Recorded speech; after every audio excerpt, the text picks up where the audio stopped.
What's up, everyone, and welcome to the War Room Podcast, episode number 11, the Larry Fitzgerald episode of the War Room Podcast. My name is Rob. This is my friend Andy here. What's up, man? How are you? How you doing? I'm great. I'm just, reading through all the trades that happened. It was the craziest trade deadline I've seen in years. What about you? I'm currently reading Good Friends, Good Wine, Good Times. Ooh, sounds like a Sisterhood of the Traveling Pants type of thing. I'm in. Yeah, well, it's your decoration behind your head. So I would think that you would know that. I'm sure you think I would know a decoration behind my head? Yeah, you're the decorator. I'm just a renter in my wife's household. Welcome to marriage. Yeah, exactly. Exactly. Good week of football, though, man. Yeah. I mean, Good definitely a solid week of football. It was interesting to see some of the games and the way in which they played out. I thought that there were going to be a lot of explosions and like teams blowing up their team and training, but then nothing.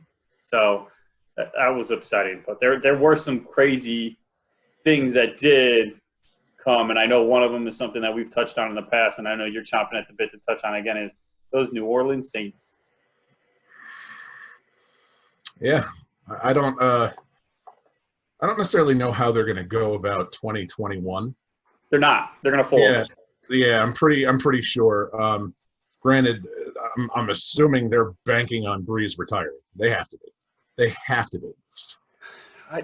If they don't, and then I'll just go right into it because I want to. Something that I've talked about on here in the past is dead cap. And people don't realize, that it's the big names that were floating around during the deadline, and felt bad for Ben Albright. Actually, he's a good follow on Twitter for everyone looking for some football information. I feel like he was tweeting every day that Matt Ryan and Julio Jones will not be traded, and to stop talking about that because of the dead cap hits that the Falcons would have to pay. Totally correct. Right. And kind of an example of that is the horrible contract the 49ers gave to Quan Alexander.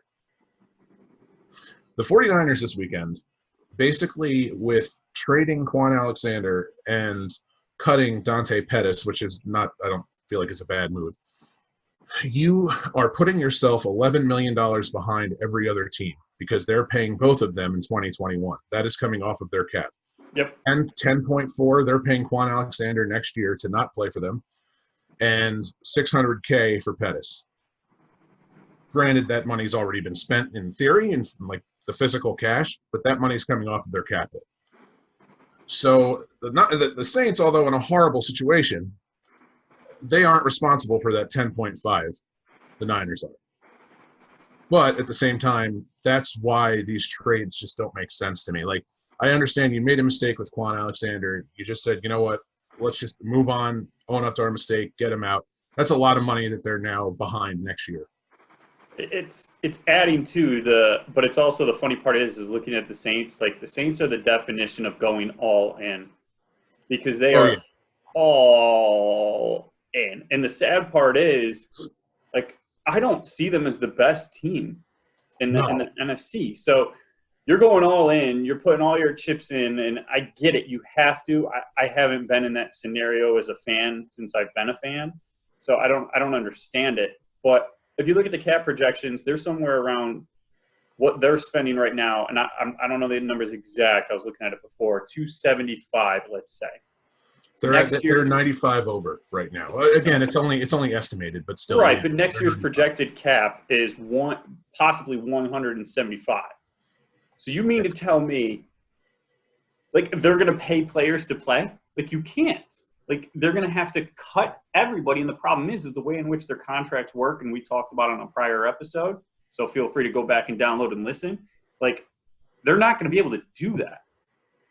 So the players that don't have – man, you look at these contracts. Breeze, if he decides not to retire, if they cut him, they still have to pay him $22.6.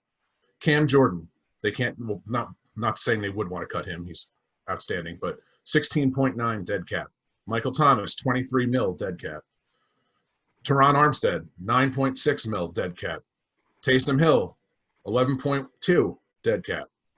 Like, the Quan Alexander they can get out of for 13, and they're saving 13 there because the guaranteed money again is with the Niners. Right. Ramczyk at right tackle, who's a very good right tackle. They're not going to want to get rid of him. He could free up 11 mil. Marshawn Lattimore, one of the best corners in the league, would free up 10 mil. So it's like some of their best players, they don't even have, or those are the ones that don't have dead cap assigned to it. Now, granted, the salary cap is a game. It's fake. The owners can literally, readjust contracts as long as they have the money in their pocket. Yep. But still, man, this is crazy. This is absolutely crazy. It really is. It's going to be interesting to see what they do. I mean, they have a big game this weekend coming up. I believe that they're playing. Who is it again this weekend?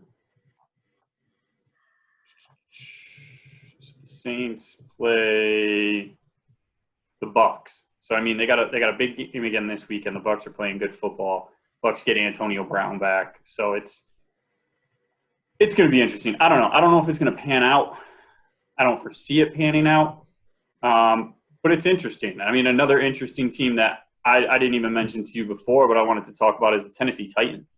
You saw what they recently did the past couple of days, right? Yeah. So what are your thoughts on the Vic cutting? So I watched a couple games last night. They were playing him as hand in the dirt, weak side end. I don't know, man. I don't know. Like, he seems to me, and again, I don't know the guy. I never talked to him in my life, but he seems to me like the kind of guy that's like, man, I had my year. I got my money. 10 mil's fine. I'm done. Like, he did not seem to care at all. Granted, he played outside linebacker his whole career. And then he goes to end, which usually that's one of the more successful transitions in the NFL. But I don't know, man. I don't want him. I wouldn't touch him. See, and that's the unique scenarios. I'm interested to see what happened because was he upset that they signed Clowney and that things were getting different? Like, what was his deal? Or he just, like you said, he got his money, was fine, and didn't want to play. He did have his one big year, which was 15 and a half sacks, and then he averages around 8, 6, 7, 8, somewhere in that range a year minus this year. If you could take a cheap flyer on him as a playoff team, why not? Why not take a cheap flyer on him and add him to your – and that's my favorite part right now. You could add him to your practice squad. I love the fact that you could sign players to a practice squad, and you could call them up on Sundays, and they're still making league minimum. That is the craziest thing that I'm actually falling in love with, and wish the NFL keeps that in place moving forward. Yeah, I agree. I personally wouldn't touch him. I know I'm kind of for in the locker room theory. I like guys that live, eat, breathe football. I don't take him as that guy. Right. But at the same time, it kind of potentially going against what I'm saying, this whole thing with Takk McKinley, I don't know if you saw that. That one intrigues me a little bit. Where he's basically blowing up the organization in which he plays for currently. Yeah, that one is – That's what? fun, I just don't see it working out for him. Like, no, not now. The trade deadline's gone. So I don't know why he would do it the day after, but that was bad. But why would the Falcons do that? Like, why would they not? He still had one of the greatest draft days of all time. Do you remember when he got drafted? I don't. It was like a sad story. Like, his mother or grandmother died. So, like, I feel that. But he, like, got up on stage, and all he started doing was, like, crying and screaming into the microphone. Oh, wow. I do remember that. Yeah. I just remember, and I was like, who the hell is this guy? I always liked him at UCLA. I thought he was good. I liked him. His scenario is insane. I mean, he's looking to get cut now, and I get it. Like, the cool thing is now is not cool, but we're starting to see some players that could actually be impact players starting to get cut, which is good. I mean, Ted Ginn Jr., I don't think he's anything special, but he's always a good return man. He could be picked up on a team. Joseph just got cut, the cornerback who's 987 years old, but he can make it on a team. It's going to be interesting. It's going to be interesting to see how teams are playing it right now. But there was no real buyers and there were no real sellers. So I don't know. It's a weird year for the NFL. It's what you see is what you get, and the teams that you have right now are the teams that are going to be that way until they leave. So it's weird, man. It's weird. It is. They could get out of that deal. I mean, in theory, 1.3 of his guaranteed money or of his contract is guaranteed money, so they can get out of that pretty easily. He's a free agent next year. I don't know why. Apparently, according to him, a couple teams offered a fifth or a sixth for him. I don't know why they wouldn't do that. That's why. I guess that's why. I mean, there's numerous reasons why I'm not a GM in the NFL, but one of them, man, if my team is dead, and I know, like, okay, even if I'm an interim GM, and because obviously that's the situation they're in, I'm selling everything at that point. Yeah. I'm selling everything because the more capital you have, the more of a sexy job it is for whoever's taking it over.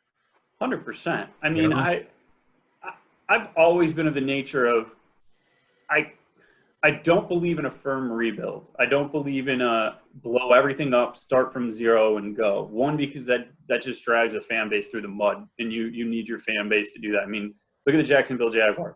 Jacksonville Jaguars have been in a firm rebuild for years. You can't even fill that stadium. They had to put a pool in it, and nobody goes in the pool. Like, it's just a complete mess. I believe in just being smart with it. Like you said, we're a perfect organization that does it. It's the New England Patriots. The New England Patriots haven't been in a rebuild ever. This year is a down year for them, but they're stockpiled with picks. They can do what they need to in this upcoming draft. They're still a desirable location to go to, like Jacksonville. Jacksonville is in Florida, so taxes and so on and so forth. It's just unique. I have no idea what happened, and it was very, very boring.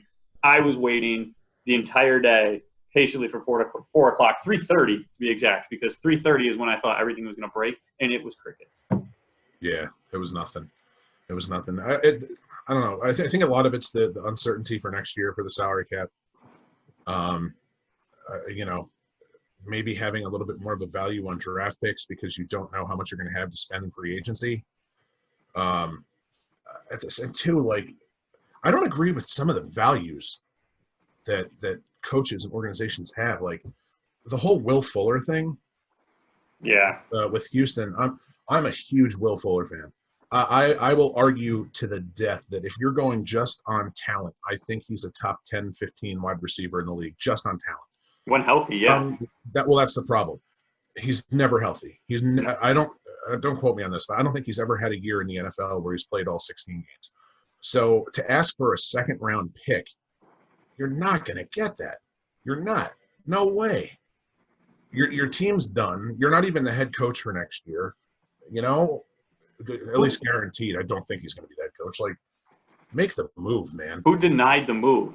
Like, who in the that's the funny part right now is the Texans don't have a GM. Romeo. So Romeo, they left the interim coach Romeo in charge of personnel. He said he kept referring to it as I'm not going to. That's insane to me. As the owners of the Texans, I would be that's insane. That's insane. I would hire a consultant or somebody until the time being just to do something better than Romeo Crennel making a decision because they need to sell. They needed to sell. They're not going anywhere. They're in a division right now where they're not close to finishing in first. And the way the AFC is panning out, they're not going to pick one of those wild card spots. So it was stupid. It was a terrible move by them. And now, because of them, Miami, who's surprising a lot of people, is also going to have a top 5 pick. That's going to be miserable. Yeah. That's going to be miserable. But on a Miami standpoint, let's stay with that. How about Tua's first game? I don't want to talk about him, but how about Tua's first game? And let's see if you catch on what I'm trying to say. A win's a win. I mean, exactly. He did nothing. He didn't need to do anything. I'm pretty sure the Dolphins scored in every single way possible, and they had one quarterback touchdown. That was it. They had a punt return, a kick return, a fumble return. Like, good for them. I mean, good for them. That was a good win by them. And then Raheem Grant had a day. It was crazy. It was crazy. Yeah. But I won't. They're surprising me, man. They're really surprising me. Yeah. Unreal. Their defense is fun to watch, dude. Very fun to watch. Yeah. Oh, yeah. I mean, they fly around to the ball. They're a good defense. Yeah. They're a good defense. So what I wanted to talk about is on the offensive side of the ball. And I'll talk about – I know I told you I want to talk about the Cowboys, but I'll talk about something different about the Cowboys. I actually want to talk about two quarterbacks right now. Two quarterbacks that this week hopefully get their start in the league. So I want to talk about Garrett Gilbert for the Dallas Cowboys. Why do I want to talk about Garrett Gilbert, may you ask? Because it's Garrett Gilbert. Why not? Why not? He was the quarterback of, what was it, the Orlando Apollos, which was winning the league. They were killing it in the AAF. Like, why not? Give him the shot. Don't put in Rush. Don't bother with him. He was on the Cowboys before. Put him in. Give him a shot. He was slinging. He could sling. I mean, he could play. What do you have to lose? I agree. I love it. I love it. And then guess where the other quarterback I want to talk about? Tyree Jackson? No. In all seriousness, Tyree Jackson right now is probably doing, I don't know, flipping burgers somewhere. He's not on any team. Give him a shot. Put him in. Why not? Who's a new starting quarterback this week? Here you go, Jacksonville? Oh, I'm going Jacksonville. Oh, talk it up. Little known, Jake Luton. He is an Oregon State 6th-round pick. Like, the fact of the matter is, what do you know about this guy? Nothing. Absolutely nothing. He was a 62% completion guy, 2,000 yards, 28 touchdowns, 3 interceptions in his final year there. Basically, he was just a guy playing quarterback at Oregon State. Like, I don't even know what to say about him. I watched 0 film on him, but am I excited to watch the game? You better believe it, because this is the game that it can make or break. I mean, it's not going to do anything for him. Gardner Minshew's not going to be the starter of the future. The Jacksonville Jaguars know that. He's not going to be the starter of the future, but this dude's playing for a role to be a backup in this league for a long time. I just love to see it. I want to see it. He's a lanky guy, man. He has a good arm. Man, with these young quarterbacks, dude, like we talked about with Dallas, you have nothing to lose. Nothing to lose. Just go for it. Yeah, get out there and sling it. Like, what the hell is the point for Dallas right now to put in Rush? Like, you know what he can do. Great. I mean, Dallas is a unique scenario where they could possibly still win the division, or they're like, I have no idea what to say about that. But the Jaguars, yeah, why not? Find a guy in the streets, get Tyree Jackson, let him play. Oh, dude, don't talk like that. Don't get my hopes up. Did you hear something? No. Who'd you talk to? Tyree doesn't even hear anything. Man, dude, like I said with Dallas, you need a young, stubborn quarterback. And when I say stubborn, I mean not going to give up on himself. Just a confident dude that's going to listen to the coaching staff, and you're able to mold him, because they have nothing aside from their receivers. Nothing. Absolutely nothing. Nothing. So go for it. Do it. I love it. I love it. Jacksonville's a different situation, but Dallas, man, just go for it. Like, let's be honest, too. Like, whoever you put out, Dallas, you're putting out someone to get slaughtered. You're playing the Pittsburgh Steelers, which in my eyes are the best team in the NFL right now. I agree with that. So, you know what? Give the kid a shot. Let him go out there and spin it. Let him go out there and chuck it. Why not? It's fine by me, but that's what I want to talk about. You got to think this week with Pittsburgh's pass rush and the Cowboys, their O-line is just dead at this point. Yep. This quarterback's going to be in shotgun the whole game, right? 100%. You got to think that, right? So, I mean, that narrows down the playbook for the kid. Go for it. I love it. I'm all in. Yeah. Yeah. So those were the main topics I know we want to talk about. Recapping last week, anything else pop off to you besides the Bengals beating the Titans, which I'm finally happy I can stop mentioning the Bengals? I didn't expect that one at all.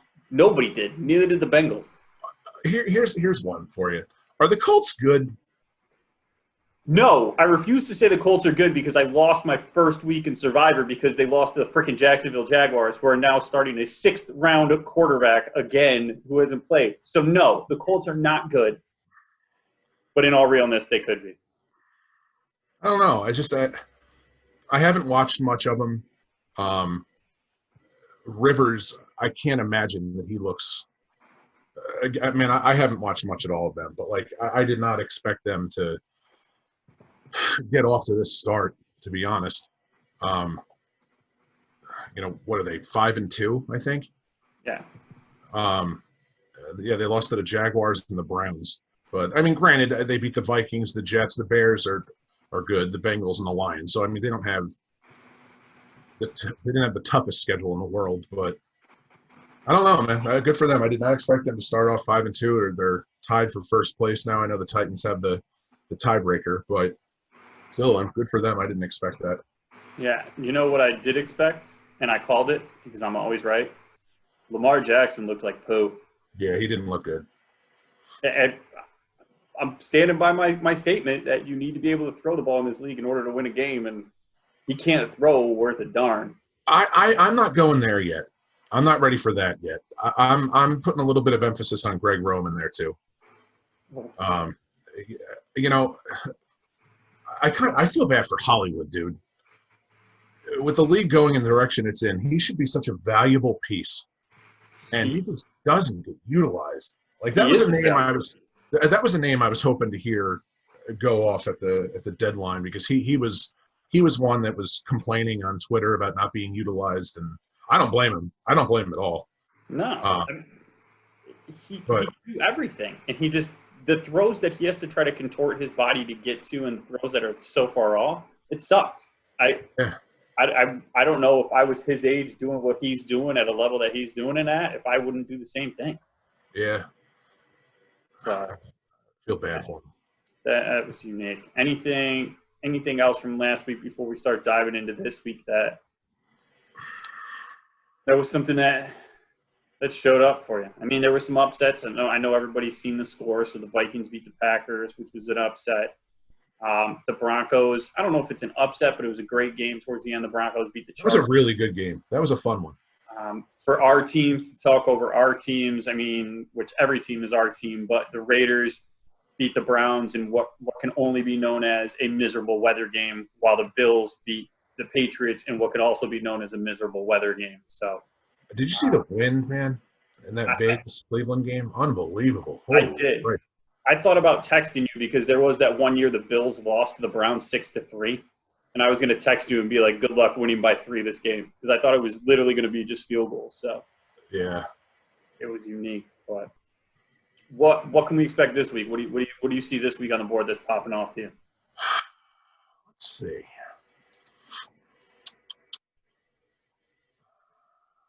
I mean, just to fill the time while you're taking a look, one game that looks unique to me, and that's just, I mean, I think your game is a unique game. I think the Raiders and the Chargers is a unique game. I think the Chargers are going to be able to put up some different looks that I don't think the Chargers have seen yet. So it'll be interesting to see how that pans out. Their defense on the Chargers is always a good defense, but they're just not playing well as a unit right now. They're hurt too. They're pretty. I mean, every team in the league is hurt, but they're pretty banged up. I love the Miami Arizona game. I'm excited about that. That's definitely going to get a lot of headlines. That's going to get a ton of headlines just because of the quarterback sizzle to it, but also the both plays of the defense right now from both sides of it. Yeah. Miami's defense is interesting. I want to dive into a little bit more about that next week, because I want to watch a few more games of that. But their defense is really, really fun to watch. Other than that, man, some pretty bad. It might be good games to watch, but from a Texas perspective, Houston and Jacksonville, whatever, Detroit, Minnesota, whatever, Denver, Atlanta. I mean, it's not the best week of football. Here's one I was talking to somebody about the other day. How funny would it be? And I know this won't happen, and this is going to sound very, I don't want to say Madden-esque, but it's going to sound very immature. How funny would it be if Belichick let the Jets win this week and then let the Jets win in week 17 so they couldn't get Trevor Lawrence? I want to hear it. How funny would that be? I don't want to hear it. It's so cool. That would be great if That's just Belichick like saying, how funny is it to listen to a bag of like drowning puppy? It's not funny at all. It's the worst thing that I could possibly hear. Just a little English lesson. Drowning is not a word. You just got me way too like I can't even. The fact that the Bills beat the Patriots and I was pumped about the Bills beating the Patriots on a terrible game, and then I realized this means that they could possibly get Trevor Lawrence now by losing out. Oh, no, that's not what I'm saying. I'm not talking about that. I'm talking about if Belichick lets the Jets win these two games so the Jets don't get him. Oh, no, it's going to be the reason the Jets don't get Trevor Lawrence is because of Bill Belichick. That would be incredible to me. It'll be it'll be like a seesaw effect. The Jets won't get him, so the Jets will still be the Jets, the Jets, suck. And the Patriots will then now somehow magically slide all the way up to the one spot. No, they're not. The Jaguars, the Giants, no, it's not happening. That's even worse than your Cowboys take. No, my Cowboys take is fantastic. No, it's not. My Cowboys take, for those of you that want to listen and Rob will be complaining about, is if the Cowboys do end up losing out and somehow get high enough up, Jerry Jones pulls the trigger, does multiple trades or does whatever he wants to get Trevor Lawrence on his team. One, the reason why I thought that was unique is because that would then screw over Dak, because what's the point of keeping Dak? And it would be interesting to see if the fan bases and how many people go crazy. It would just make for amazing storylines. So I thought it was something that was cool to talk about. That's all I'm going to leave it at. Back to talking about this week in football. Go ahead, then. I gave my takes. Go ahead. Oh, no, you're good. The last thing I wanted to talk about is the one trade that I didn't mention because it was an interconference trade, but I do like it a lot, and it would have been even better if he got traded out of conference. Do you remember Isaiah Ford? Yeah, that was a good move. I loved him coming out of Virginia Tech. I thought he was actually going to be drafted a lot higher. I had a higher grade on him than a seventh rounder. I had him in like the fifth or sixth round. I thought he played really well for the Dolphins. I know that the Patriots need wide receiver help for sure, with all the injuries that they have and just the raw young talent that they do have on the team. I didn't think he was the guy that they would want to go for. But then again, he does fit the mold of somebody that they would look to for the future. Sure. Where he is a large wide receiver. He's 6'2". Not exactly the fastest, not exactly the cleanest route runner, but reliable. He's got really reliable hands. So somebody unique. Yeah, I like that. I agree. But other than that, I know I don't even need your help for my weekly survivor pick because there's no way I'm going with anything else besides the Steelers against the Cowboys. So perfect. Yep, done with that. Anything else you wanted to touch on this week? Good. All right. Well, hey, for everybody that's listening, please make sure that you follow us on our social channels. So our Instagram and our Twitter is at @the_warroom33. And everybody watching on YouTube, like, subscribe, hit the little notification bell. We're trying to kind of upload these every Wednesday if you haven't seen that. But thank you to everybody that takes the time to listen. Appreciate it. Any topics or anything you want us to talk about, just comment, send us a message, whatever you want to do. Perfect, guys. Thanks. We'll see you guys next week. See you guys later.